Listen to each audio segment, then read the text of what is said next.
Everyone back in the... Hey, it's Tuesday! I think it's what you said, but I'm not sure.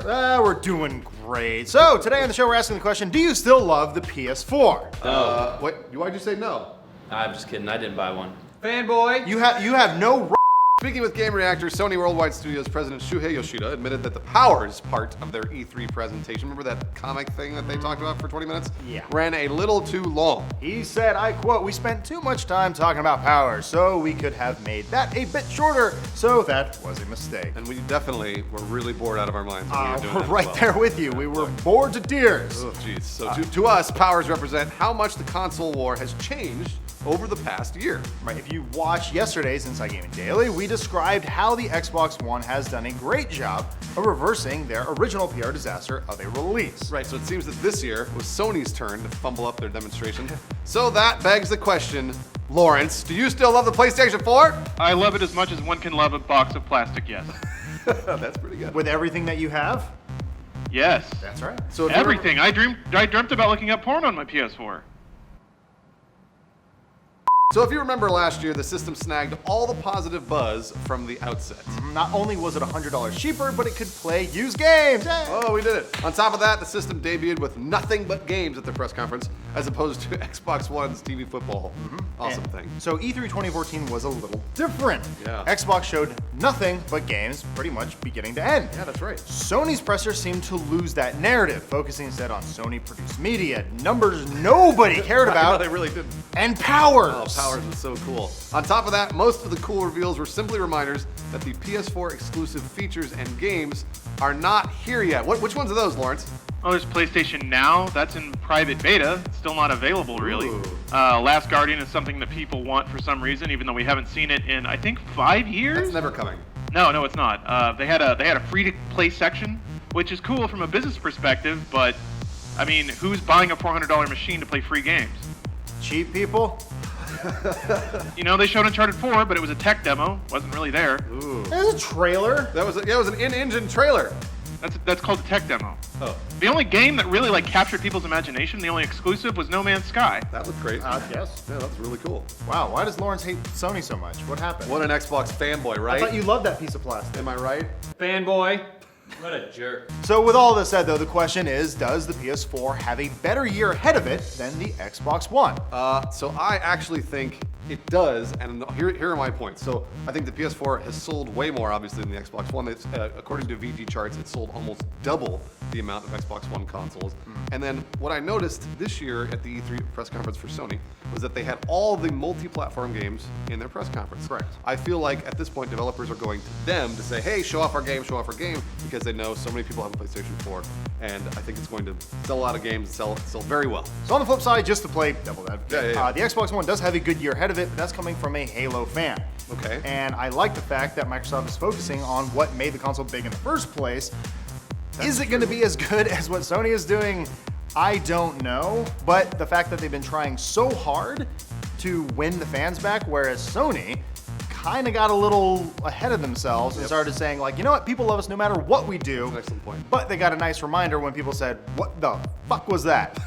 So the one thing actually that Xbox One I thought had beaten Sony with is exclusives. I thought that Halo and Sunset Overdrive, and I think a few of the other exclusives beat out The Order and what other? I mean, I guess they had the Uncharted thing, but that was nothing. I Really. mean, technically more is not always better, True. but also graphics don't mean shit. Yes, that's true. So the question is then, what do you think, Zane? He shrugged. He's never actually played a video game. Yeah. Never played a video game. This just sounds like Zimbabwe to you. Just He has one toy, and it's a Russian nesting doll. On to your trailers, we got the Escape Dead Island. Is this the MOBA? No, this is like a new one. This is another Dead Island? They're calling it a survival mystery game. People love Dead Island, Bruce. Lawrence, what is this? You explain it. Okay, I haven't seen the trailer, but this is what I'm guessing. It's like I'm gonna guess it's like a 16-bit side scroller. What? And you have to save people from Dead Island by finding them in closets and bringing them soda. Wrong. Sounds like Michael Jackson's Moonwalker. It's like Mist, but covered in shit.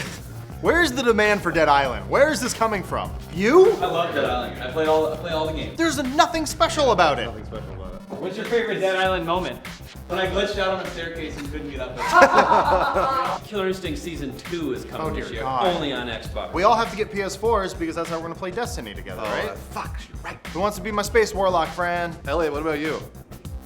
Yes. Good answer. Ricky? What's the question? That's fine. That's also perfect. How excited are you for Community? For Community? Yeah. Not excited at all. All right. They're gonna be miserable as actors. Hey everyone, welcome back to the show for Wednesday.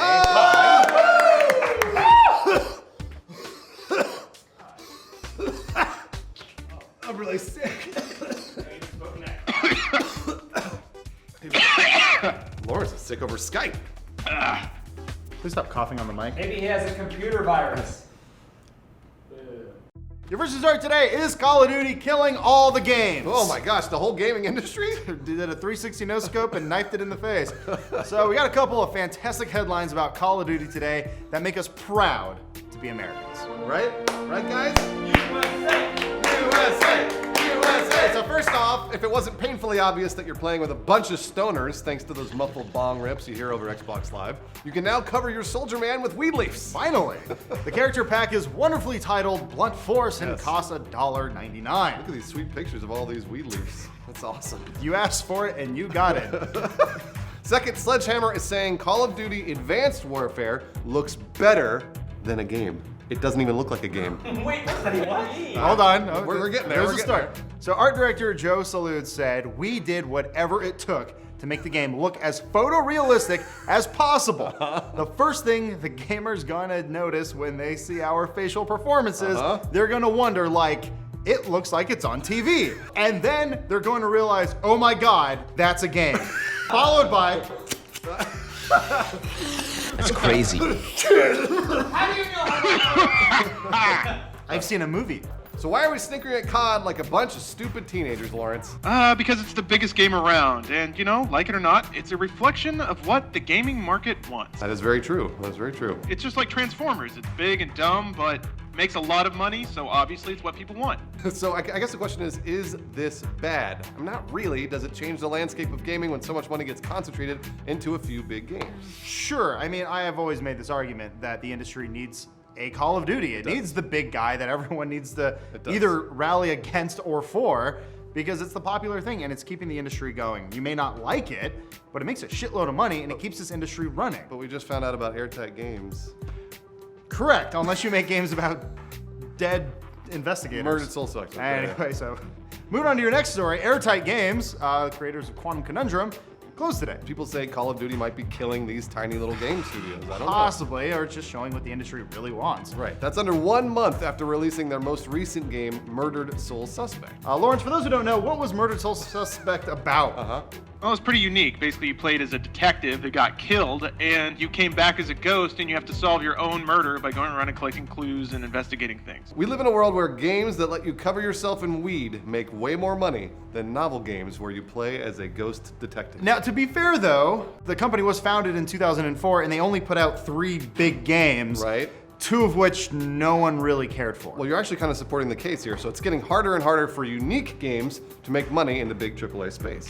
True. Yeah. It's no surprise then that games trying to do that have to resort to hyperbole to grab your attention. Even 2K Games is issuing statements calling Evolve, which is their most recent game, the defining next-gen experience of 2014. What does that even mean? They're saying their own game is the best game ever. You That's need what they're it. You saying. gotta trick the kids. You gotta tell. I mean, if you were to just say, "Hey, you're a bunch of people in the woods and you kill a monster and it's fun, whatever. Fuck you. Smoke some weed." To say that we have a news show. This is kind of a new show. We just Shut up! Oh, shut up. Well, I mean, to be fair, the commercial's gonna come on. The guy's gonna go, "Whoa, that monster's fucking cool." All right, so back to the question at hand. Is Call of Duty actually killing games in the games industry? Here on the show, we don't think so. No, we don't think so. Call of Duty is just a symptom of a capitalist-driven market, right, Lawrence? Yeah, it's shaping the game space because, like it or not, that's what consumers want. Yep, it's human nature. As gamers vote with their wallets, you'll see less and less experimental ideas break into the AAA space. But at the same time, we've got a lot of indie games that are coming up. They're perking up because it's starting to change. And actually, even the COO of EA, Peter Moore, just said that. He said, "It doesn't matter where you are, anytime, any place, any price point, any amount of time, there's a game available to you. And our job as a company, EA, is to provide those game experiences And then on our big franchises, we tie them all together. Yeah, so even EA knows that things are changing right now. Yeah, and I would say right now, I mean, having been in this industry and playing games for most of my life, this is honestly the best time to be a fan of video games. You have so many options with early access games, first-person shooters, MMOs. There's more options than ever today, and it's only getting better. So while, yes, there are some sadness surrounding closing of certain studios, and Call of Duty will always be looming over us, it's a really good time to play games. That's true. So actually, what do you think? Viewers, do you think Call of Duty's killing games? Onto your trailers, we got the... What is this? Storm League. It's about their fighting thing. Just watch the trailer. It's 54. Do you know what this is about? I mean, I'm aware of Naruto. So am I, but do you know what it's about? I think it's another Naruto game. Kick, punch, chop, and then you use your Ninpo! Lawrence, what about you? Do you know what this is? So I'm watching the trailer now. It's actually an esports league for the Naruto fighting I game. said it's a league. That's I'm not making what you that said. up. You said it's a fighting thing. Well, yes, it's a fighting thing, but it's for a league. It's a fighting Storm game. League. It's kind of like what is it You like? mean I can take my Naruto skills pro now? Yes, you can. All right, we're done. We're done. Everyone, welcome back to Server Thursday. All right, here we go. Let's do this. Let's do this. First story for today, Lindsay Lohan is suing Grand Theft Auto 5. That's right, we're Entertainment Tonight. I love this story. Lindsay Lohan is suing Rockstar Games over the GTA 5 character Lacey Jonas, as reported by the Associated Press. Dear God, according to Lohan's lawyers, Lacey Jonas bears an unequivocal likeness to Lohan. Hints of this lawsuit popped up late last year when the word broke out that Lohan's lawyers were drafting up a lawsuit against Rockstar Games. So if you're unfamiliar with Lacey Jonas, as I am actually right now, and I played the goddamn game, who is she, Lawrence? She's actually a pretty small character. You find her during one of those random events, you know, when people just kind of pop up on your mini-map. In that mission, Jonas is hiding from paparazzo in an alleyway, and she asks you to take her home. While you're driving her home, she just kind of talks to you in the car, she complains about being famous, and she makes some references to her anorexia. I think she says if she just sucks on a french fry, she gets 100 calories. It's kind of a small throwaway mission. She's not really that important in the GTA universe, at least to the character. So according to Sightseeing and Celebrity on the GTA 5 website, Lacey Jonas is rivals with Poppy Mitchell, another young starlet that you watch get in the butt. Remember that? Because that was the mission that I played at the beginning, and that was the one I thought was Lindsay Lohan. Right, I thought Lindsay would be more upset that she was, you know, this character getting at the Chateau Lamarna or whatever upstairs. But silly on us. Yeah, sorry. Our bad. Whatever. Retraction. So whether there's a clear likeness or not, Grand Theft Auto 5 is likely protected under satire. That's true. So to successfully sue the maker of satire, the litigant must prove that it contains a provably false fact and that the statement was made with actual malice. Lawrence, do you think any of those apply? Not really. First of all, you'd have a tough time proving that there is an indisputable likeness between Jonas and Lohan because there's tons of like blonde female character models in the game. It's hard to say that this one is directly an analogy of Lohan, but even on top of that, none of the statements in GTA were made with actual malice towards Lohan specifically. Right. They're just kind of generically referencing this cycle that happens a lot that Lohan happened to fall into. So it could just be as easily Britney Spears, Miley Cyrus. This basically amounts to suing Saturday Night Live for an impression. It really doesn't work out at all. While we don't think the lawsuit will get very far, we're actually surprised it took this long for someone to sue Grand Theft Auto on this particular issue. Yeah, if anything, this whole story sounds like something that would happen in Grand Theft Auto, and I bet it will happen in GTA 6. I bet it will. So either way, of course, we side with Rockstar. They're in the right. It's satire. It's funny. Yeah. Lindsay Lohan, get your life together. On your trailers, you got the Wolf Among Us Episode 5, Cry Wolf. It's the final. Wait, you haven't played it? No, I was waiting until all the episodes were released, and I was going to do it all in one So sitting. it's not in PS4 or Xbox One. It could be. I I don't think know. it's just a PC 360. It works on an iPad. Who cares? I don't have one. Great on the iPad. I don't have one. You get one. I won't. Is it on Android tablets? I think so. I'm sure it is. I don't have one. Probably not. He doesn't have a tablet either. Oh, that's right. Use a Windows phone. You do everything wrong. All right, we're done. Hey everyone, welcome back to the show for Monday. All right, here we go. Let's do this one. And today on the show, we're asking the question, can Halo save the Xbox One? No.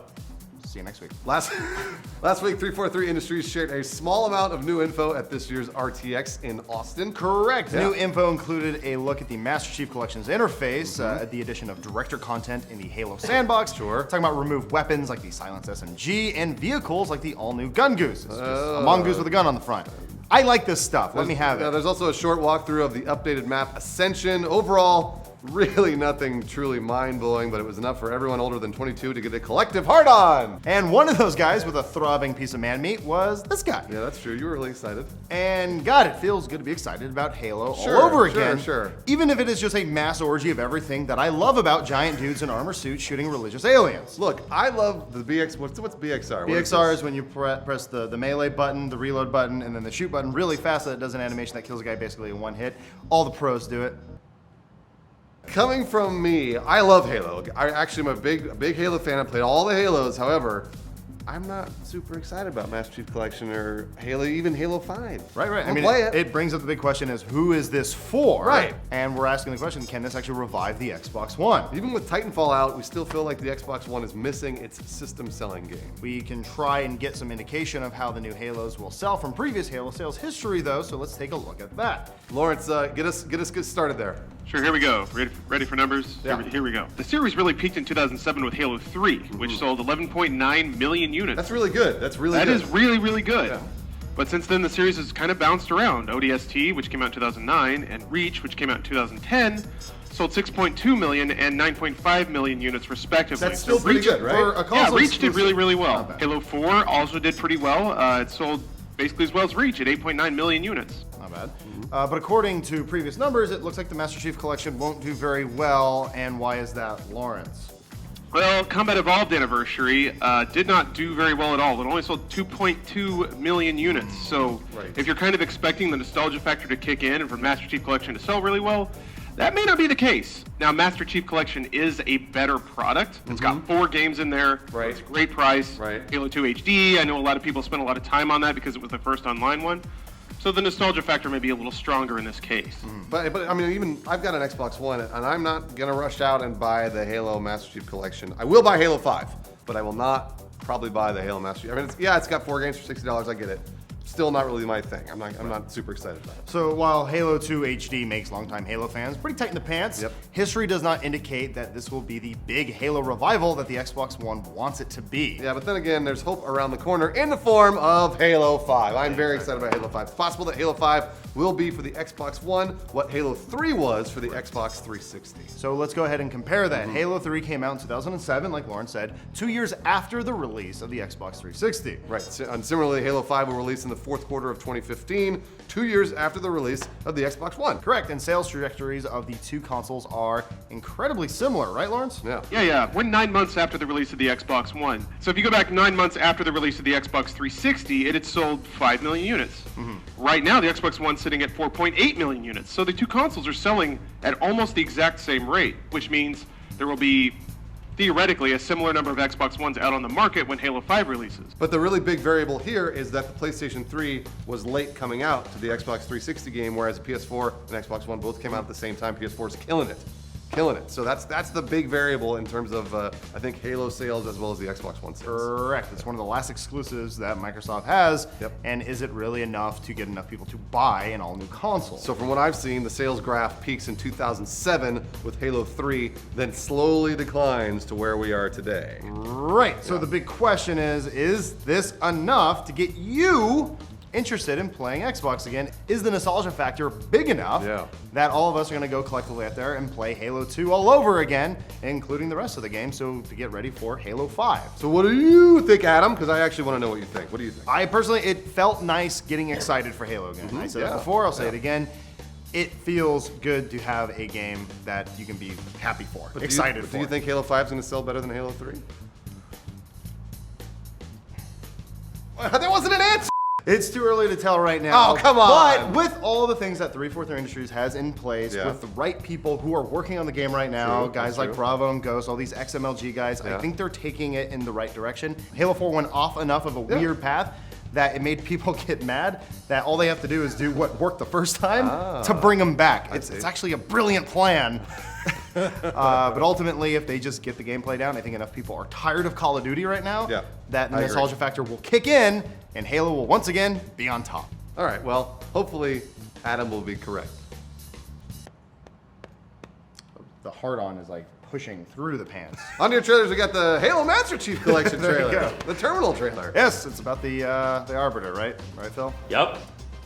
Who does the voice of the Arbiter? Keith David. Come on, I knew that. Jeez. I don't really play Halo. Keith David from Gargoyles. Those Navy commercials. Men at Work. Did you guys ever see that? Next up, we got the Destiny beta trailer. What? When does the beta start? It's different days. Come on, Phil, give it to me. In the trailer? It's like next week. You know it does. I know it does. Tell me what it is. 17th and the 23rd. Yeah. All right. You're close. Who cares? And then the Borderlands, the pre-sequel E3 2014 narrated gameplay walkthrough. Lots of gameplay. The Squeakle. Keith David from Gargoyles. Those Navy commercials. Have you seen Requiem for a Dream? Yeah. Yeah, it's a real uplifting story. He's in that movie too. Yeah, he He is. says ass to ass. Yeah, he does. No, He doesn't say it? Yeah, he doesn't say it. Oh, he It's doesn't. one of the He white. brings them to the party. Oh, gotcha. Yep. Exactly. Gotcha. I didn't want people to He's do often miscredited. As the guy that says ass to ass. Hey, everyone, welcome to Show Tuesday. Hi. All right, here we go. Oh boy. That's a good one. And today we're asking the question, is gaming more addictive or as addictive as heroin? Yes, Okay. it is. Thank you. Jonesin! The Sun is reporting that gaming is as addictive as heroin. How, you ask? Well, in the article, Dr. Eric Sigmund, who has a bunch of degrees in stuff like psychology and neuroscience, says... When you do something like shoot heroin or drink alcohol, think- your brain produces dopamine to make you feel good, I'm not sure he's- which you learn to associate the activity. Yeah. Video games can do this too. I don't think he's German. When young people play them, Yeah. their brain produces a notable increase in the addiction chemical. Sure. That's something that gives you a kick and a chemical buzz. Yes, The faster, more violent games and more intensive experience, so you'll produce more dopamine. All right, so I think what he's saying is video games make you feel good. Thanks for breaking that one down, Yeah. Doc. Other things that produce dopamine are Laughing. porn, masturbation, exercise. Well, I guess pooping is one of them. Sure. too. And most importantly, winning and or succeeding. That's true, yes. I don't have any experience with that. Yay! In a lot of cases, when it comes to video games, you are presented with a list of challenges. Beating a game usually means that you win, and in turn, guess what? It makes a lot of people happy. That's true, yes. No duh, so why is this news again? Well, the Sun story also provides a handful of circumstantial examples linking gaming to negative behavior. Lawrence, go ahead, take it away. Okay, well, the first big example they reference is the Alchemy Clinic, where therapist Stephen Noel Hill claims he gets 5,000 calls a year from parents that are concerned for their kids. 5,000 calls. I like that he Yeah, that logs sounds like a big everyone. number, but you know, there's a context to that. So I looked up Mr. Noel Hill on LinkedIn. His clinic has only been around for 2 years, and it specifically targets teens with, quote, self-destructive behaviors. Okay. So if you're like, is your team playing too many games? Call me right now. It makes sense that he would get a lot of calls from ignorant parents that don't know what their teens are doing. Yeah.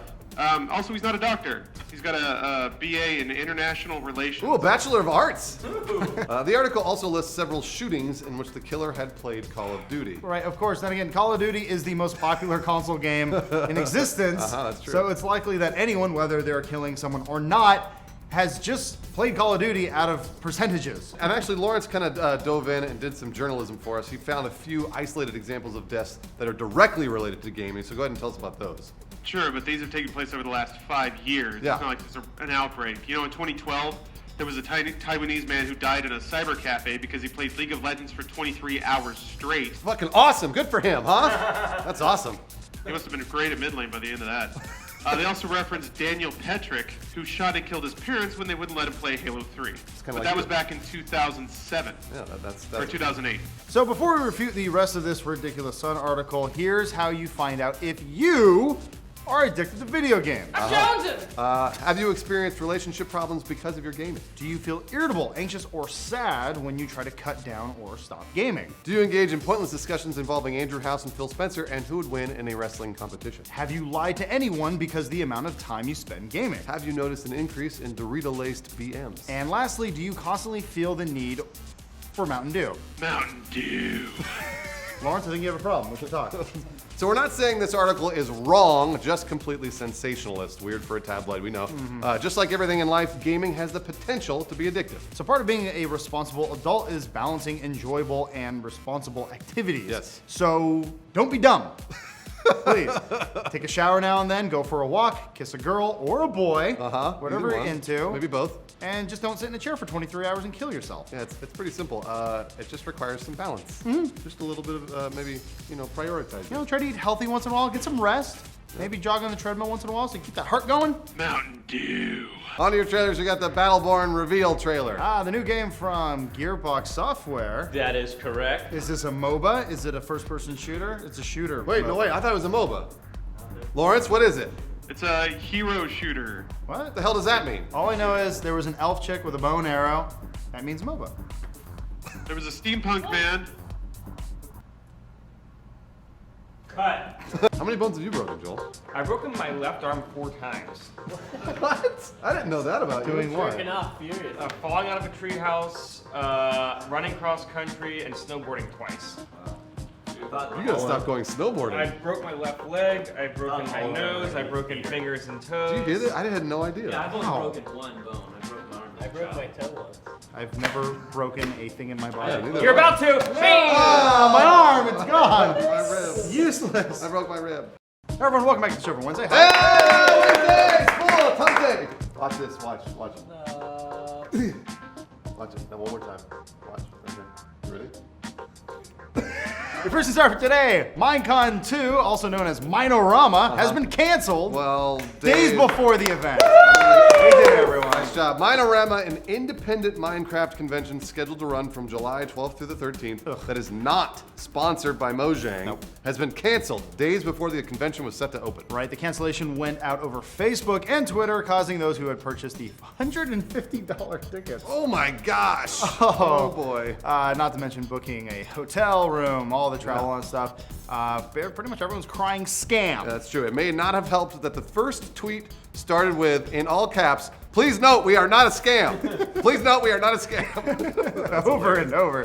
geez. The story behind the convention, as told by the event organizers, goes a little like this. Right. The event raised about $600,000 through ticket sales Wow. and other funding, but the event costs tallied up to about $750,000. Right, so the event organizers apparently knew they had a shortfall 3 weeks before the event was to start and used that time to try and secure the $150,000, $175,000 that was floating around. And clearly they didn't get the funding, and they are now promising that the event will be rescheduled. Oh boy, the Minorama website calls these unforeseen circumstances. What the hell are they doing that costs $750? It's one No, game. $750,000. What did I say? $750,000. That makes more sense. So they knew 3 weeks out from the event that they didn't have the money. So it's not really unforeseen circumstances. And apparently the money was never even paid to the venue. Lawrence, this is the part where you were talking about Yogg's cast and how you're actually doing some deep digging on this. Yeah, absolutely. Yogg's cast member BebopBox did a fantastic job researching this event, this organization. So there's the guy behind it goes by the name of Lou Gasco. Yeah. And he's got a for-profit organization, he's got a non-profit organization, he owns both. They share money. It's all very sketchy, but the sketchiest part is that BebopBox contacted General Davis at Pier 9294. This is the venue that Minorama was supposed to take place. Right. According to BebopBox, General Davis told him that they never received any money for this event. So wait, the venue didn't receive any money. Is that true, Lawrence? I can't say, but that's what they're telling me. Okay. At this point, they're sitting on $600,000, none of which has gone to any cost for the event. Ooh. Wait, let's go back to that tweet real quick. This is not a scam. To their credit, Minorama organizers are promising to make good on this huge dust-up. It's not just a dust-up, this is a big deal. The official Minorama Twitter account posted, "We will cooperate with all authorities. We are sincerely attempting to make this right." So going back to Lou Gasco, Yeah. that guy who sells carpets on the side, he said, "We tried everything to recover, but had to postpone. Yep. Once we replan, we will be able to give specific instructions for refunds." Yep, that's true. So at least he mentioned the word refund. He sure did. That's good. Yep. So besides all the cluster fuckery going on, we started bringing up the question, like, why does this thing even exist? There's already an official Minecraft convention called Minecon. Do we True. really need two? Cool. And apparently, it's like the greatest convention in the world. For more on this, we go to Inside Gaming's very own Joel Rubin. Here's the deal, Mike. You can go to panels that have people that talking about Minecraft. It's one game, correct? It's one game, and there's like 4 vendors or maybe 10.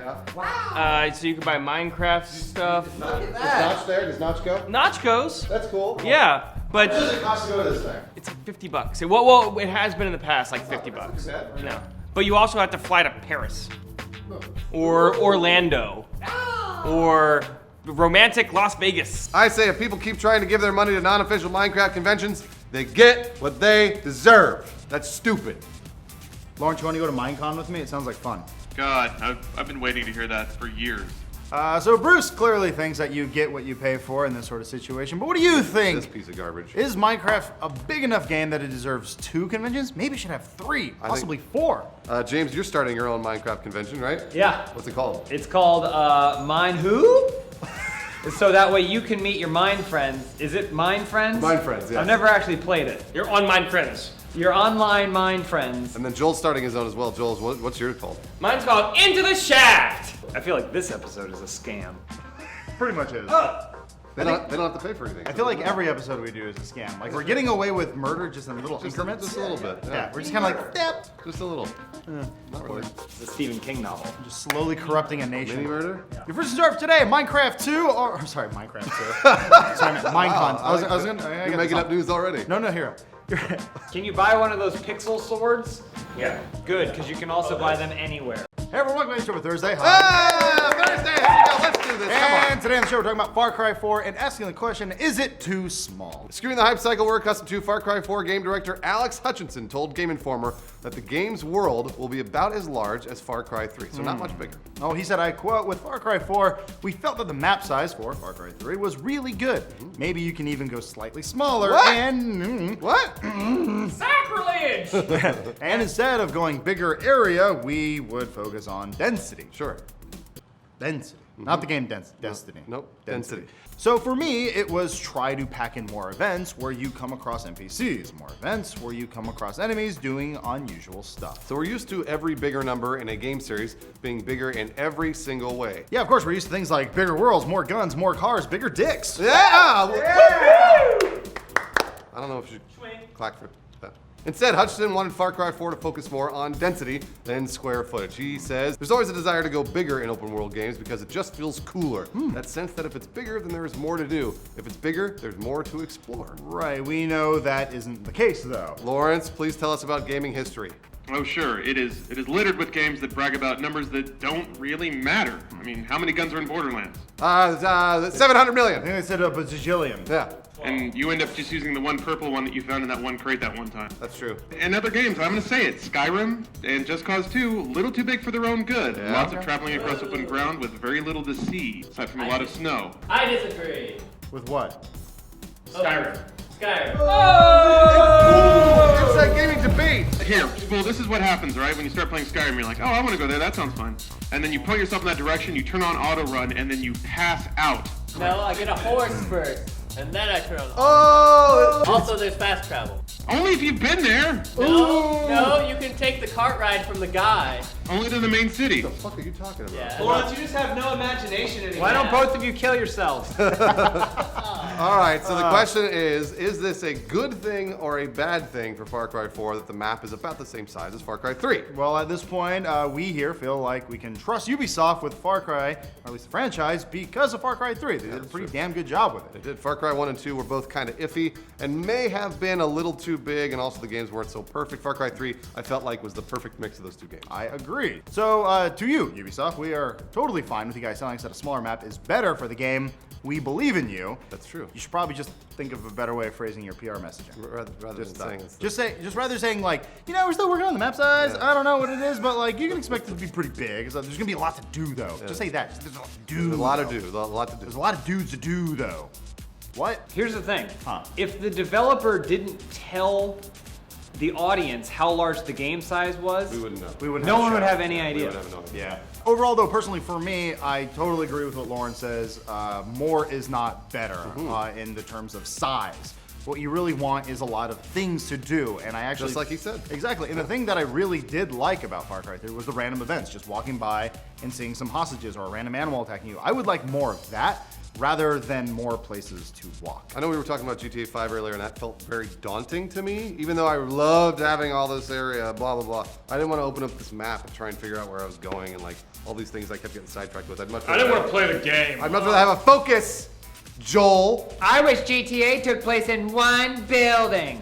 Bruce Green, 2014. All right, the question for you is, what do you think? Even Richard did it, and he doesn't even come in that often. Moving to trailer side, we got the Making of Borderlands, the pre-sequel, episode uno. Episode 1? Yeah. How many episodes do they need for this? Several. Do you have a number? Did they send them all in yet? No. The next trailer, Alien Isolation, the pre-order trailer. Oh my god. Is this the one with the whole cast and everyone in there?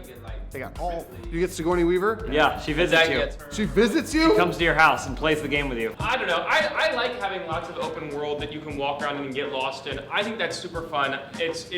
I like the random events, but I find it annoying like when things happen so quickly that it takes you forever to do anything. Right, exactly. Because shit's popping up. I like being able to travel for a little bit and it's calm and then you may be gathering some herbs. I have a question for you though. How does it feel that you put that much effort into a sentence that's just gonna get cut from the show? I'm letting you know how you're wrong, that's all. Your mom. Hey everyone, welcome to the show for Friday. Hype.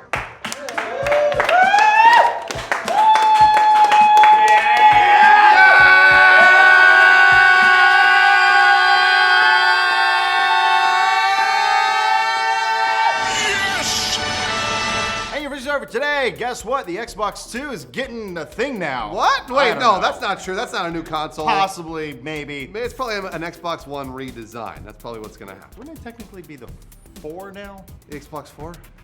I don't know. Kill me. Even though the Xbox One just released last year, Microsoft may already be developing the next Xbox. As spotted by DualShockers, a job listing on Microsoft.com seeks industrial designers to, quote, create next-generation entertainment hardware for Microsoft. Lest that sound like some crappy living room DVR box, the job listing specifically mentions that the applicant would be working on a team that drives vision and product development for Xbox hardware programs. Then again, the Xbox One is a crappy living room DVR box. Boom! Boom! Lawrence got him. Nice job, Lawrence. Thanks.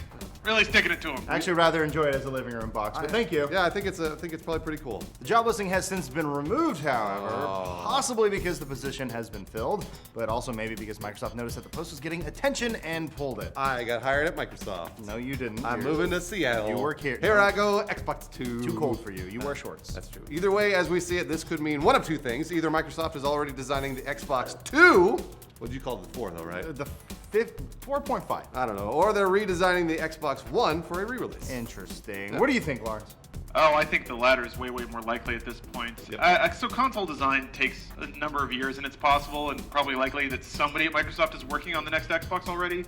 But if they're hiring up for a staff, they're probably working on a product they want to have out in the next year or two. Right, the original Xbox 360 released in late 2005, but then that redesign, the Slim, came out in June 2010. That was 5 years. Yeah, if the Xbox One followed that same cycle, we wouldn't see an Xbox One redesign until 2018.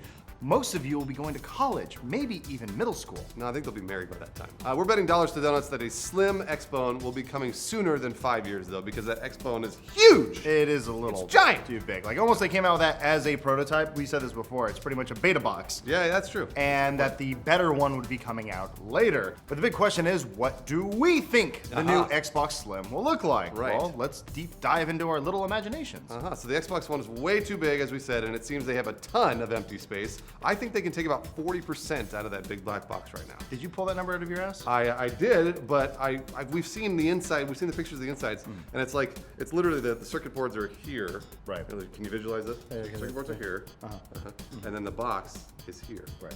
Just that 40. That's about 40%. Bruce went to college. Also, it'd be really nice if they actually integrated the power brick into the console like the PS4 already does. Very nice. Having all those extra cables and stuff, it's just unnecessary. And Lawrence, we decided that the PS4 is a rhombus, correct? That's correct. So what do we want the Xbone to be? Trapezoid.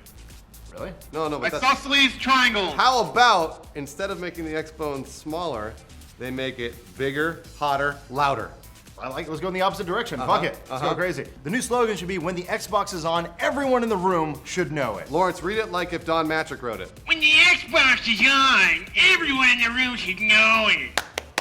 Wow. Sounds like Murderface. Uncanny. They're also going to be adding a 9/11 memorial-style column of light that comes out of the top of it. It's bright green. It just shoots to the ceiling, so everybody knows. Everyone in the neighborhood knows that kid's got an You Xbox. turn it on, it goes. Yeah. What we would like ideally would be if the console itself could use the once-only digital snap feature in real life. Okay, all right. The console will fold onto itself and let you play two consoles at the same time. You can only use this feature once. That sounds really cool, though. Yeah, but it breaks the Xbox, so whatever. That's not a big deal. You can also snap the console to yourself. So you say Xbox, snap spine, and the console grafts itself onto your nervous system. You can play it anytime you want, but then you can only use that feature once. Oh, that's sad. Or how about we graph the Xbone to your TV?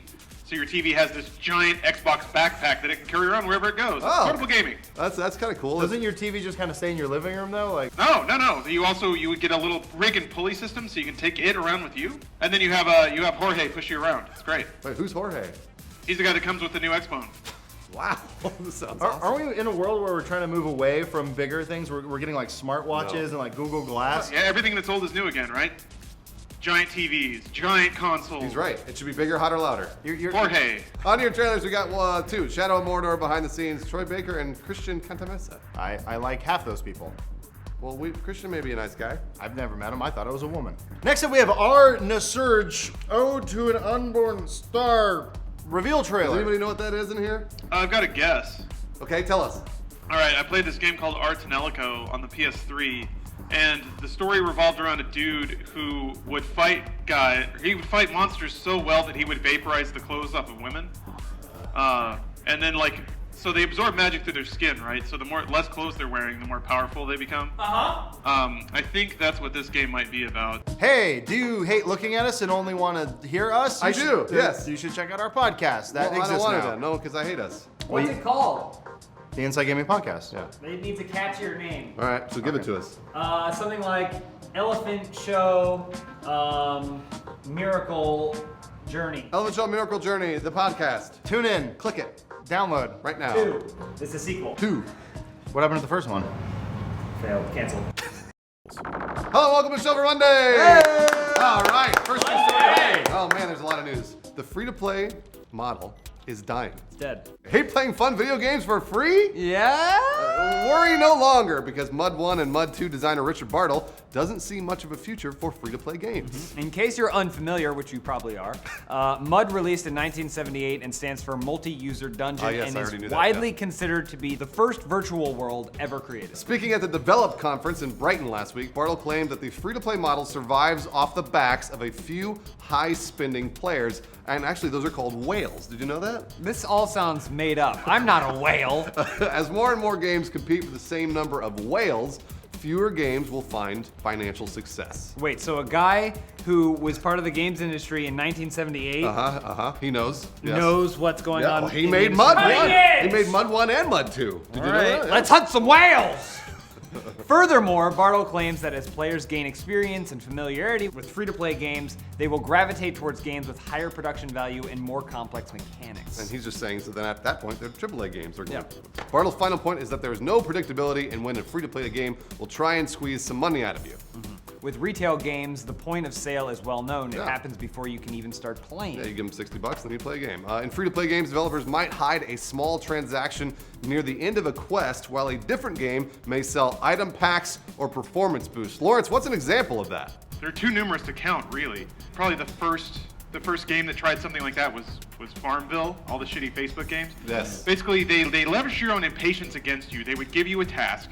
The first one would happen immediately. The second one would take 30 seconds. The next one would take 5 minutes. The one after that would take an hour. The one after that would take 5 hours. Shut up! I hate Farmville! Yeah, but at any point, you can pay me 50 cents and we'll just speed that on up. Wait, what happens after 5 hours? How long does it take? 24 hours! And after that, how long It's a does it week. take? It's basically like when you go to a friend's house and you take a poop in his toilet, and then you realize that the toilet only takes $5 bills to flush. So you're sitting there and you're like, what am I gonna do? Just leave the poop. According to Bartle, until the payment structure normalizes, that volatility will drive players away from the free-to-play model. But hold on, isn't free-to-play the future? Ah, well, yes, on the very same website, gamesindustry.biz, on the very same day, another article was posted saying, free-to-play games are the future. We did it! All right. Their editor-in-chief is Jekyll and Hyde. Anil Darni, COO of GREE International, thinks that Xbox One and PS4 have it all wrong. Here's what he said. It's funny that a lot of these console developers are questioning it, even though they themselves are trying to introduce microtransactions in their console games. So what is that? If you're letting somebody buy it for 50 or 60 bucks, and then you're again charging them more, do you really want to have that argument with us? Wow, argument. Come at me, bro. I know, we're just yelling at people. GREE is known for making free-to-play mobile games such as Rage of the Immortals and Modern War, so we obviously know where their bread is buttered. Definitely. Darny then goes on to talk about how GREE was rapidly releasing mobile games once a month and waiting for one of them to hit it big, which is something a developer wouldn't be able to do if they were developing one big console game every 3 years. Yeah. Lawrence, what's another advantage to this free-to-play model? Well, it's pretty obvious. If a game is free, more people are gonna play it. Yep. You don't need money. If you got a phone and if you're on your shitter and you just want to kill time until you're done pooping, you're probably not gonna pay $5 to do that. But you will download a game that's free and has a giant anime girl on the avatar. You will. Yeah. Would we all do that? Or Lawrence just is what we call a whale. Another thing to consider, what Lawrence is saying with audience size, is that there are a lot of games that people may not otherwise play. Yes, if true. it's free, then you might try it out. And in situations where maybe there's no other $60 games that you think are worth your money, maybe you download a free game. Right. Maybe you try it out, maybe you pay $5. That's $5 that wouldn't have been had if the game cost money, I guess. No, you're right. Well, one of our friends, Ian, just did that over the weekend. He downloaded DC Universe Online because he said there were no other games to play on the PlayStation 4. None. So instead, he downloaded a free game and possibly gave them money. Who knows? So the question is, what do we think? Is free-to-play the future or is free-to-play dying? We figure that free-to-play, or whatever model a game employs to make money, has to come second to the game itself. Yes, if the game is not fun to play, it's shitty whether or not you pay $60 up front or 50 cents to make your turnips grow faster. Yeah, games like Dota 2, League of Legends, and Team Fortress 2 didn't become what they are by tricking people. They were fun games first and asked for money second. And even then, the money was optional. You didn't have to give it to them. Here's our advice to the developers. Build a game that is fun to play first and foremost. Make sure it is the minimum viable product. Right, you don't want to waste your time on resources for stupid skins, for champions, when you should have been making good gameplay. The money will come if you have a good game, not when you've got a sweet robe for Asgoth the Destroyer. I love that robe, and I would pay upwards of $72 for it right now. I assume Joel would know what Asgoth the Destroyer. Is that a real character? He's a lich That's all you had. in the magical world of Mysteria. Lawrence, who's Asgoth? I just Googled it. I'm not gonna lie, it brought up a bunch of really muscular, shirtless dudes. I was gonna say, isn't he the bad guy from Ghostbusters 2? On to your trailers, we got the Assassin's Creed Unity Revolution gameplay trailer. Okay, so Phil, Yep. what's going on in this one? The Revolution. This is a pretty big game. This is a pretty big game, It's a so big you game, should Phil. know what's Come going on. on. Did you Assassin's watch Creed this 5. one?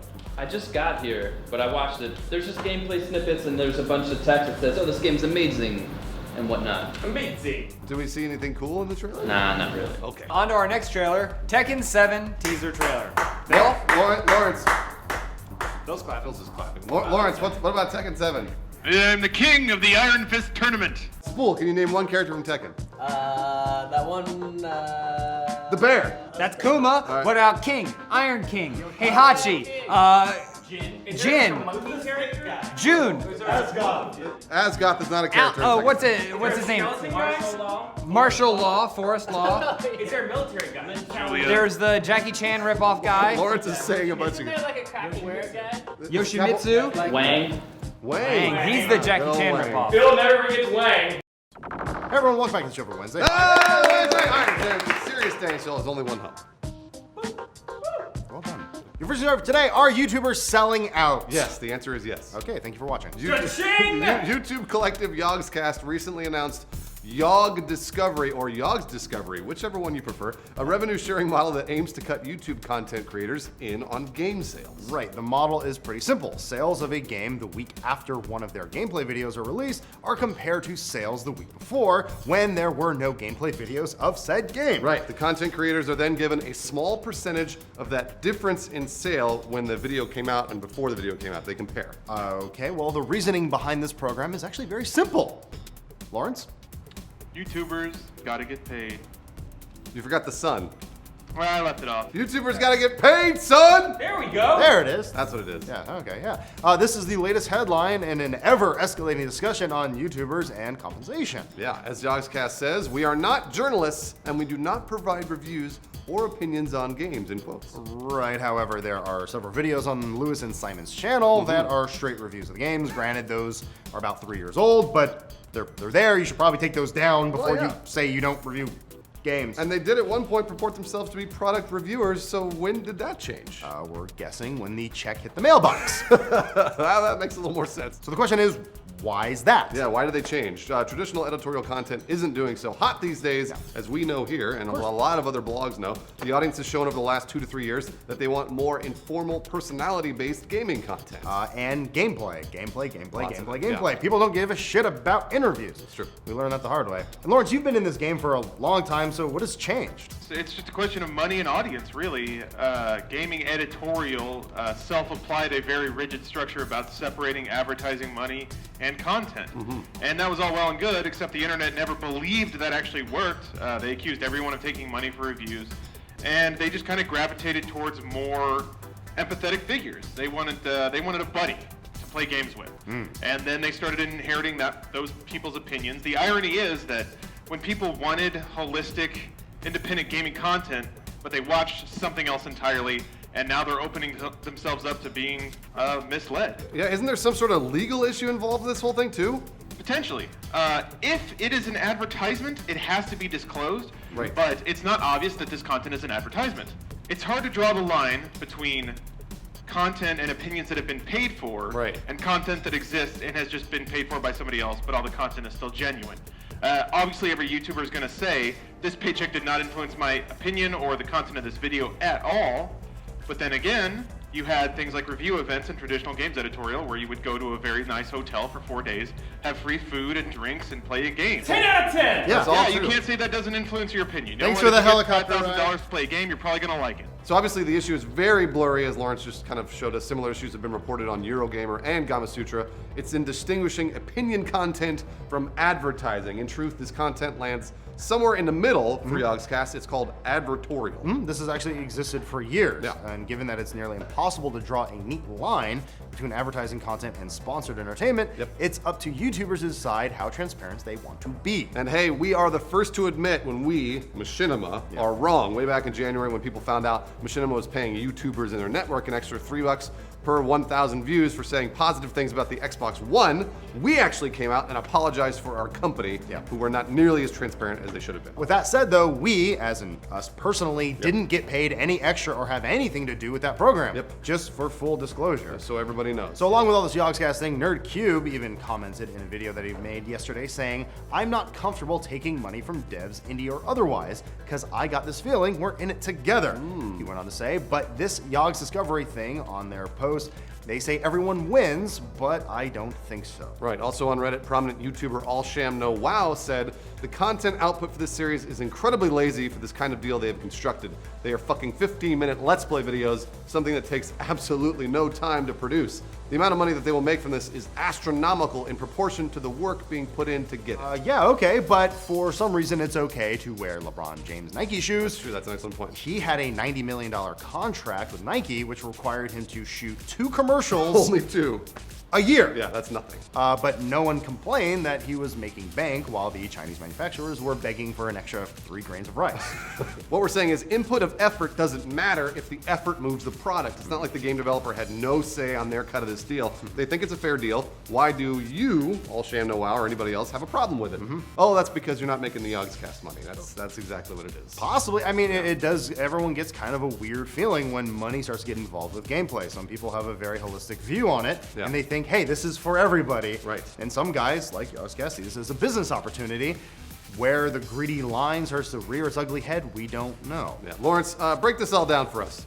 Sure, so the Yogscast YouTube channel makes between $350,000 and $3 million per year. And that's just from indirect YouTube ads. Oh my gosh. That doesn't include any other channel they own, any direct revenue deals from Yogscast merchandise like shirts, sippy cups, Yogscast vibrating back massager. Whoa! They sell those? That's nice. I want one. These numbers are all according to socialblade.com, so if you guys want to see other sobering numbers about how much your favorite YouTubers make, go to socialblade.com because they'll show everybody there. All right, and also for full transparency, we here at Inside Gaming are a little different. Yes. So we here work at Machinima, and as Machinima Internal Production, we get paid the same rate no matter how our content performs. Yes. Furthermore, any content deals we enter into go to the company, not to us. Yeah. We have the luxury of enjoying content independence. We get paid no matter what we do or how our content performs, though if it doesn't do well, then we probably won't have jobs. Joel just fired us right now. No, sorry. Cancel. Damn. I mean, you can watch this Mountain Dew episode that we made for Mountain Dew, and they actually got rid of. They didn't want it anymore, but we put it up anyways, and we didn't get paid for it. Right. But this is the kind of stuff that we do. That's fun. Yeah. So most YouTube channels don't operate this way, though. Yes. So you should always be skeptical of content unless the creator is transparent about where their money comes from. Even if someone claims to not be a journalist, their opinion or tone could easily be influenced by the almighty dollar. Yes. Or pound. Or euro. Or shecklings. Whatever. Ripples? Which is why we want to be transparent with you, like that thing you saw at the beginning of the episode. Yeah, there's an ad on there. Yeah, That says this episode is brought to but I'm not telling you to go buy a GameStop. Or do. I mean, we'd like to make that money. You might want to buy a GameStop. You never know. Do what you want. They're very profitable and they sell games. All right, on to your trailers. We got one, the Rainbow Six Siege Accolades trailer. Phil, how did it feel to sit through that whole thing and then have to wait for this trailer? Sit to what? Oh, the show? Right, the show. He just woke up. Yeah. The show was great. The trailer was only like a minute 13. Just saying how great the game's gonna be, but we'll see. Bill's at an 8 out of 10 at intensity. Just Really? So you know right now. 8 out of 10. What happens when you go to a 9? Feeling pretty good. I watched 2 episodes of Hemlock Grove season 2 last night. That's a 9. It's getting pretty crazy. Where are we at for 10? Where's 10? Well, we'll have to give him something to get excited about. When the next season of Justified comes on, I'll be at a 10. Oh, that's in January. That's There's a a 10. new trailer for Primal Rage HD. Woo! That's a dirty lie. He knows An he's arcade sniffing cabinet fell at the back of some dude's truck. Well, it's probably broken then. Hey everyone, welcome back to the show for Thursday. Oh, Thursday! Star Wars! And today on the show, we're asking the question, will Star Wars Battlefront suck? No! Well, look, we hope not. We hope not. There's always a chance. Yeah, that's true. Thanks to offhanded comments in a recent Electronic Arts investor call, we have some idea of when we'll get to play Star Wars Battlefront. Huzzah! Woo! Well, someone over at EA is a business wizard because they're trying to release the game near Star Wars Episode 7's release date, Makes sense. which is currently set to debut in December 2015. Movie tie-in! Oh dear. So does that mean the game will suck? Well, historically, movie tie-ins do suck, Yes, that's true. but This isn't a movie tie-in per se. not exactly. It's actually kind of more of a coincidence. And actually, that wizard addressed this fear directly. Executive Vice President Wizard Patrick Sutherland said, "What we're building is more rooted in the traditional Star Wars universe and not so much necessarily linked to the movies being made." Interesting. He continues in saying, obviously, we would prefer to be close to the movie, but I wouldn't say that we're directly tied to it. And here's one other interesting thing I thought. He said, obviously there will be things in there somewhat tied to the new movie, which means we might fight on the ice planet Belsavis from episode 7 confirmed. Go home, you dork! Woo! God, I've been waiting for that. I knew it. No one's ever said that. But realistically, what will this mean for the game? I don't know. Yeah, no, we don't know. I really don't know. But we can speculate the shit out of it because there's no goddamn news today. Lawrence, speculate. Do it. Okay, I would say that since it's being pushed all the way to the end of 2015, the DICE probably has more time to work on it now than they would have otherwise. It's possible that it was a fall release already, but they might have been given a few extra months. Yeah. Battlefront feels like a game that might come out in October, and if they're targeting it to be near the movie, it might be late November now. So, you know, more bug testing, more content, more good stuff. Yeah, that's good. And that would be good since DICE doesn't really have the best track record right now for having a stable release. What? Are you sure about that? Yeah, and EA is getting kind of delay happy because they're like, when games don't work, people get mad and yell at us on the internet. Second, this lays out a pretty convenient PR timeline. Gameplay debut in spring of 2015, which is kind of what they said. We'll see some more gameplay next spring. Public alpha or beta at E3. Really? We think of public alpha or beta? I think Battlefield Hardline was kind of the test run on this regard. part of like, hey, let's announce a game or talk about it, and then hey, you can just play it now, and that'd be so cool. and then leave a lot of negative feedback. Oh, I'm looking forward to that. And then also a retail release in late 2015 around the release of Episode 7. That would make sense. The game could even launch a little ahead of the movie. If the movie comes out in December 2015, a November 2015 launch makes a lot of sense. That is prime time launch time. Yeah, you can cash in on all the hype and then ride that train to Money Town, right, Lawrence? And thirdly, Battlefront now has a money printing machine in Episode 7 DLC. It's true.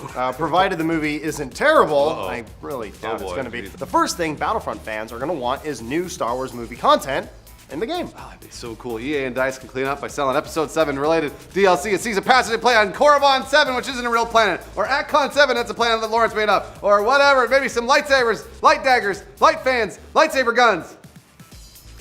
Why can't non-Jedi use lightsabers? I don't get it. They just hit the button and it turns on, and you cut everyone in half. Yeah, but they're not good with it, and they have to be tied to the crystal that's in the handle. Why? It's a rock. How do you tie yourself to a rock? You tie yourself to a rock with the Force. I don't get it. So with everything said, ultimately we actually think a lot of this would pretty much be a smart move on EA's part on pretty much every level. Yeah, hopefully they now have more time to make the game and make Battlefront what it should have been a very long time ago. In a galaxy far, Don't say it. far Stop. I didn't mean to do that! I didn't mean to do that! away. I didn't mean to do that! God damn it. Look, I didn't know we were doing a Star Wars story today, and I even wore this goddamn shirt. Loser! I know. It's Farscape. On to your trailers. We got the Alien Isolation, the cast of Alien trailer. We're in the trailers section, guys. We're talking about Alien My Isolation. favorite section. Phil's favorite section. We haven't had Phil's pick in a while. Hey, we haven't had a Phil's pick in a while. Why not, Phil? Well, What about the Lords of the Fallen Sins trailer? I'm huh? excited for this one. What is it about? I have to get it on with a couple women. That's what it's all Oh, high five! Yeah, high five! about. They're all sins, bitch. What's your favorite sin? I sin a lot. Is it true you can get mono from riding the monorail? I know it's a Simpsons joke. We'll just let that sit. Yeah. Matt Peak edits this Daily Show every single day. Don't edit this part out, Peak. And he never takes a lunch break to get this episode out to you guys as fast as he possibly can. Happy birthday. Thanks, Happy guys. birthday, man. Yay! Thank you.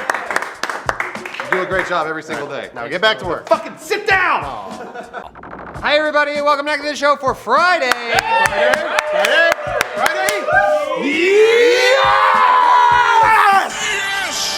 Lawrence only hosts on Fridays, so he gets to do the Yes Show. where's Bruce and Adam? And our news story for today, YouTube buys Twitch. They did it. Got all that YouTube money together, and it's check signed, apparently. Yeah. According to anonymous sources, Google has closed a $1 billion deal to buy Twitch, as reported by VentureBeat. And that's pretty much it. That's all we know right now. That's all the details we have. Yeah. Details like the exact purchase price and what this will mean for the future of Twitch, currently a little unknown. Yeah, but you know what? A lack of hard news has never stopped us from reporting before. So it's time to say What we think. Speculate. Speculate. So first off, Content ID. This is the thing everybody hates, but now that YouTube is calling the shots, you can expect that Twitch will become a lot more buttoned up when it comes to copyright. Yep, Twitch streamers have been using copywritten music for years. But we don't expect that streamers will get hit while they stream, but likely the Content ID system will start screening recordings for copywritten material. Yeah. In addition, the strike and claim system that we see on YouTube will probably make its way to Twitch in some form. It'll happen asynchronously. You'll stream, and if you use bad music, you'll get an email saying, "Hey, you shouldn't do that." And we're removing that VOD, and please don't do that again. So we kind of know Google's MO is to buy a tech startup and then integrate its features with its major platforms. For example, Google bought Waze and then integrated its traffic reports into Google Maps. So what should we expect to see with Twitch and YouTube, Lawrence? Well, I think we'll see integration between Twitch and YouTube, so you can tie your Twitch account to your YouTube account, and then when you're live on Twitch, that'll show up on your YouTube page. When you do a new upload on YouTube, it'll show on your Twitch page. Basically, just a really tight combination of your brand on both platforms. I'm not sure that I agree with that. I don't think I do either. Whatever. Other Twitch features they can /should/will incorporate into YouTube Live include chat moderation. Please! Please! Chat icons. Yes! Along with that, subscriptions to YouTube channels, PayPal integration, so you can just pop them Twitch tips if you want to. And then big live events. So like the League of Legends LCS, esports, etc. That should all be on YouTube now. If you like League, you should be able to go to the YouTube front page and see like, bam, the summer split's happening right now. Click here to watch it. Well, also new features like Twitch host mode. Yeah. It'd be nice to see that integrated with YouTube somehow. Maybe if you're not going to be streaming, you can host a YouTube playlist or something like that to go so your viewers can keep watching while you're not actually there. I don't know. So while Google does integrate its acquisitions into its core services, it also tends to let those services continue on as they have been. You know, again, using the Waze example, even though Google Maps incorporated some of its functionality, the original app is still there and can be used exactly like normal. So while we expect to see Twitch content integrate with YouTube, the same old Twitch should still be there for everyone to use. Maybe, maybe not. You know what? Let's get an expert's take on it. We have Lester Chen. Yeah, who don't runs listen to Mission us, tight-shirted dudes. So basically, Lester, what is your take on all of this? You being the Machinima Live guy. Sure, yeah, well, I think it's kind of like someone getting engaged and finally getting married. Like, everyone saw this coming with live annotations. I mean, Twitch was clearly doing something in the background with YouTube. So I think that the biggest thing for this is I think it can really help promote more gamers, because I think Twitch has done a pretty okay job selling their big personalities, but it's been a long time since they've actually had a lot of campaigns kind of whittled down to the exact personality level. What I mean is a lot of Twitch big personalities, they don't have that many sales campaigns sold around them, and I think YouTube can really bring a big component to these guys. Another thing is I think that Twitch really needs to expand in terms of gaming and functionality. The technology is obviously expanding and they're small and they're lean. Things like host mode or you know, live annotations, they clearly have some type of product roadmap in mind. So my biggest fear is not having YouTube come in and kind of stripping them away from all their ability to innovate and be fresh. If you had to say, would you say that YouTube is going to just ruin Twitch? Scale of 1 to 10, how ruined is Twitch gonna be after all this is said and done? I think it's gonna be fine. Ultra ruined! Wait, fine or 5? 5. 5. 5 ruined, baby. 5, level 5 ruined. 5. Awesome, thank you, Lester. No problem, thank you, James. So what does this mean for you, person that watches guys talk on YouTube and YouTube? About YouTube. About YouTube. Not much. We say, you know, it's not going to change that much. We don't expect that this will fundamentally change the YouTube or the Twitch experience. This will mostly affect content creators more than content viewers. There will be some additional restrictions to keep in mind, but ultimately combining these two services will mean a larger audience for both Twitch streamers and YouTube. Birds. Right? That's a word. YouTubers. Anyway, on to your trailers. You want to do trailers with us? First trailer, Lego Batman 3 Beyond Gotham. It's the SDCC 2014 trailer. It's Comic-Con. It's Comic-Con. It's a Comic-Con trailer, and Batman is a comic book character. Thus, there's a Comic-Con trailer. What's he doing in this trailer? He's going beyond Gotham. To where? To space. Really? I think most of this game takes place in space. That's stupid. It is really dumb. Ever go to space? Sometimes to go to the Watchtower for Justice League stuff. What are you talking about? Your next trailer is the Shadow of Mordor, the Bright Lord. Yeah!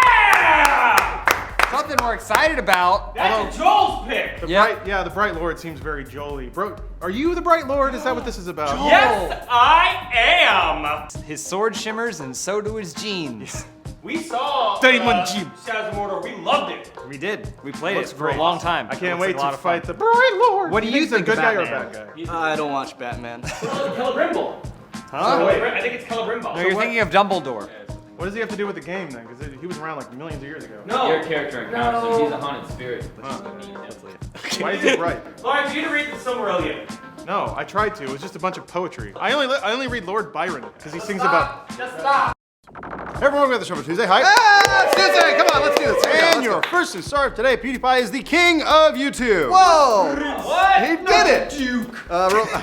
A report from TubeFilter confirmed what we already know. PewDiePie is the #1 channel on all of YouTube. Yes, with over 351 million views in June 2014. 1 month. Dear God, there's a huge gap between PewDiePie and the next highest channel for the month. That would be Shakira Vivo. Yeah, you heard us right. It's Shakira Vivo, which But who's got better hips? Definitely Shakira. So PewDiePie is huge, and yes, we already knew that. What's more surprising is that he's still growing at a crazy rate. Lawrence, what's that rate? His view count grew 13% from May to June. That's insane, considering that he hasn't really done anything different. That's the kind of numbers we see with music channels like Shakira. They'll put out a good single, they'll spike up the charts, and then slowly roll back. PewDiePie is on top, and he's getting bigger all the time. Man, so and his channel just racked up about 809,000 subscribers in a single month as well. That roughly equates to 14 million views per day for PewDiePie. My God. Well, here's some sobering stats from socialblade.com, which once again take with a large grain of salt. Sure. So PewDiePie makes around $200,000 to $1.6 million a month just from ads that run on his YouTube videos. Once again, that's a big gap. Man. Thanks, Social Blade. Social Blade kind of gives you a rough estimate. It is not 100% accurate in any way whatsoever. Either way, though, it is a lot of money, and we know he's making money on ads just like every other YouTuber. And that's not including any direct sales he might conduct with other actual brands like Mountain Dew, Paramount, etc. Those sorts of things. Those are all called direct sales, and the ads in front of YouTube videos are called indirect sales. That's what Social Blade calculates. Right, and whether you like it or not, PewDiePie is the media focal point of an entire generation. Yeah, that's true. It's not music, movies, or television.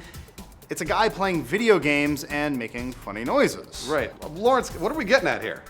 Well, YouTube's big business. It's not just some guy in front of a webcam. It's a whole industry now, pulling crazy amounts of money. Your favorite YouTubers are millionaires. That's a very important distinction to make. We're not millionaires. No, I mean that's true though. But we're no one's favorite, so that's fine. And that turns out though that we work for a company. We work for an MCN. Now the individual YouTubers, those people are millionaires. The coolest thing about that fact though is that you, the viewer, help them get there. That's exactly what YouTube wants. That's what YouTube wants and has actually done a great job curating. And what we, as the YouTube audience, have to remember now is that we are giving these people lots of money and influence. Yeah, it's not just about watching their videos and clicking like. We are making them huge celebrities in the public eye. Now the question is it a good thing or a bad thing? Well, we don't know yet. No, To we don't. PewDiePie's credit, he hasn't done anything crazy or weird with his money or influence. That's true. I imagine he's going to buy a fleet of blimps. Maybe that's an army that'd of be pretty- tigers. that's pretty- army of tigers would be cool. I mean, combine part A with part B Have and the tigers fight the blimps. No, tiger blimps. Whoa! yes, this is how you invade Russia. That said, we have interacted with other millionaire YouTubers very often here at Machinima who are even less in the public eye than PewDiePie, and they have abused their money and power and kind of forgotten where they've come from. Now that's something that saddens us here. We've seen that from time to time. Joel. Silence! Fools! Suck you, Joel. I'm talking about Joel. No, never! First Lindsay Lohan, then Joel. So make no mistake, how you choose to be entertained equals money and power for the entertainer. Yeah. Just keep in mind that we are now making YouTubers major players in the entertainment space and even in the public space. So it's a pretty weird world that we're living in right now, where I don't know if anybody really even knew that this is where we were going with YouTube. No. I definitely didn't. And once again, the show is called Inside Gaming, so the gaming side of it is that this, I think, proves more than anything when the #1 channel on YouTube is gaming related. Yes. It's a very good sign, especially when, 30, 40 years ago, there was a crash of the industry. That's true. And now we're at the point where this is the #1 form of entertainment. Yeah. That's fantastic. Yeah, it's the roaring 20s. Nothing will ever go wrong. Guys, we're doing a great job. Lawrence, What? you're doing a good job. Thanks, buddy. Video games. Man, I love video games. Should write a song about it. On your trailers, we got. Damn it. Phil keeps putting these in and he's on vacation. Yeah. Well, this is a Phil's pick. Yep. He said it. Oh boy, Crimes and Punishment, the Sherlock Holmes 20 minutes of gameplay. You said it.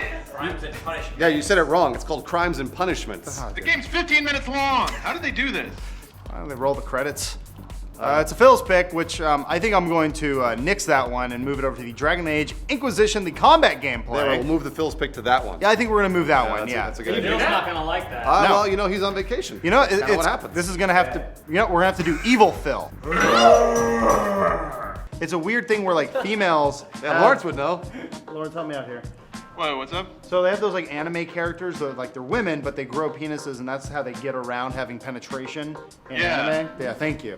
Futanari. There we go. Putanari. It literally translates to dual form or to be of two kinds. It's a Japanese word for hermaphroditism.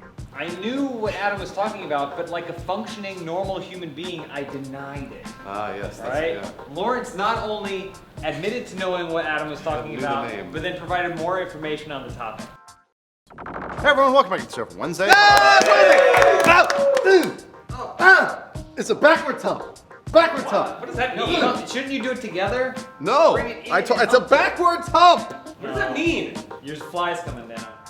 Your first news article today, EA is offering a subscription service sort of thing kind of thing. That's weird. Electronic Arts announced a program that is essentially Netflix for gaming. Interesting. It's called EA Access. The program will allow Xbox One users to download and play 4 full EA games by paying $5 a month or $30 for a full year. That's actually not a bad deal. $30 for a full year? Yes, but what are those games, Bruce? FIFA 14, Madden NFL 25, Peggle 2, and Battlefield 4. There's Peggle the 2. one, Battlefield 4. Naturally, EA says more games are obviously coming soon. The program offers a few more less interesting perks. Lawrence, what are those? Well, all subscribers get 10% off all digital purchases. That means like full games, DLC, season passes, stupid little FIFA soccer points, whatever. But the program also gives you up to a week's early access to retail games, actually 5 days. But EA says they'll offer a trial up to 5 days before the release date for FIFA 15, NBA Live 15, NHL 15, and Dragon Age Inquisition. And then they say any saves or progress you make in that trial will transfer over to the full game once it's out. I like how they want sports, nerdy dragon shit. Yeah, nerdy dragon shit. Which is fine. That's the only one I'm kind of interested in, but really essentially it's coming down to you can give EA your money sooner. So another interesting question is why no PS4 access? Why is it only on the Xbox One? And that's because Sony actually said no to this service. Yeah, Sony went on to say, we don't think asking our fans to pay an additional $5 a month for this EA-specific program represents a good value to the PlayStation gamer. Wow, so the Sony representative actually told Game Informer when they sent them an email asking why that actually happened. Correctamundo.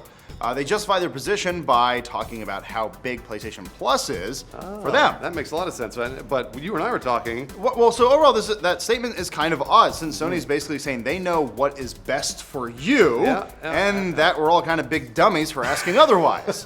That's fair enough on their part. They are a business. They are allowed to have that sort of opinion. But what if a PS4 owner, like myself, wants EA service? Are we okay with Sony telling us what is best? No, I'm not. That just seems kind of odd. But really, the biggest takeaway from this whole thing is... We told you! We told you a week ago! Matt, show them that we told them! Matt, play the video. So gaming will eventually become a service rather than a product. That is our prediction. Boom, we told you! We told you it was coming! So yeah, we talked about this about a week ago, but we're asking the question once again, what does this mean for actual games? First off, this means you probably won't see EA games on PlayStation Plus or games with gold. Now, Lawrence actually wrote that. I disagree a little bit. I think there's going to be a window of exclusivity for EA, meaning Battlefield 4 will be available on EA Access for 6 months exclusively, and then they'll move it over to games with gold and PS Plus just a little bit later. Interesting. So, yeah, so many that's kind of the way I'm thinking about it. Lawrence, do you think I'm wrong?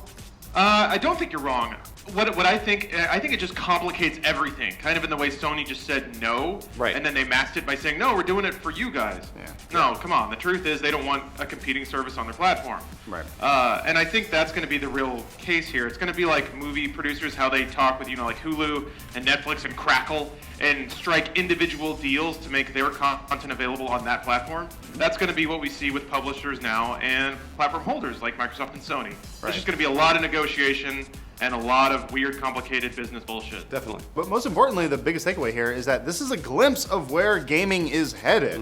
Rather than buy any one individual product, gaming will largely become a subscription-based service. And finally, games as a service will slightly change the way games are marketed and released, because publishers will market games like killer apps in their service rather than exclusives for a given platform. Example, the only way to play Half-Life 3 is by paying $10 a month for Valve's new subscription service, Pipe or Steamhole or Ventpipe. I like Steamhole. Let's call it that. Let's call it Steamhole. Anyway, that's a made-up scenario, and that won't happen, but I'm pretty sure you could already feel yourself reaching for your wallet if that was your only way to play a game like Half-Life 3. It's going to become that way eventually. Like in a couple of years, I think that's what they're going to do. Yeah, examples like this already exist for services like Netflix, which pushes Orange is the New Black, Arrested Development, and House of Cards. That's the only way to watch it. And every publisher wants this. They want their Game of Thrones, basically, to bring in new subscribers. But the big question, once again, what does this mean for you? Lawrence, you tell them what it means for them. Well, I think it's going to mean more gaming for less money, eventually. Oh, that's good. Yeah, I mean, if you buy even one of the games offered on the service, you've already paid twice what it costs to get the service for an entire year. And there's no way in hell you're going to play one of these games all year. I guess that may not be true if you're a really dedicated fan, but it's a great deal. It's like Netflix. It's like $8 a month to watch as many movies as you can handle. Really, honestly, if you imagine all the big publishers going to be offering a service like this, there's going to be Activision, Ubisoft, Square Enix, Weeby, all of them, then you're going to end up paying around $30 a month for all these different publishers to play a continually updating roster of games that are 6 months old. Yeah, and the big question is going to be coming in with big guys like Amazon and GameStop and other digital publishers coming in. And then are we still going to want to pay for services like Xbox Live and PlayStation Plus? Is that even going to make sense at that point? Ooh, that's weird. When they have a competing marketplace within their own marketplace. So I guess really another takeaway here is if you can stand waiting a month or two for games, you can save a ton of money and play more games than ever before. Plenty of people already do this. Either they're getting them through Steam sales or whatever else on any other service. Exactly. But here we already know that everyone thinks that EA is literally worse than Hitler, so do you care? Yeah, are you gonna pay the $30 a year or the $5 a month for EA's 4 games? You probably won't, but your dad will, because he loves Madden. All right, on your trailers, we got Phil's gone still. They put an Assassin's Creed something in there. Wow. Yeah. Could you be less interested? Phil put it in, and he was like, he G-chatted me. He was like, here's another trailer. I didn't even watch it. I just put it in. Well, then why are we talking about it? Because Phil wanted it in the show. We get our excitement from Phil. Yeah. Phil is our excitement. Yeah, Phil is our excitement. No! Joel. No, he's not. Frank Miller didn't make Batman. Yeah, let's put that down. Don't touch that again. Dance party. Is this funny? Where's Joel? You guys want a dodgeball? Here you go, Joel. Do something funny. Ow! That was stupid. Horrible idea. That was bad. That was all sorts of balls in the office. Oh my God, there's a crack in his What are you, Jam Brady? Joel. There goes Girl Screw. Oh, they're back! Oh wait, no, she's an outcast. What did I do? The screen is broken. What did I do? It's broken in half.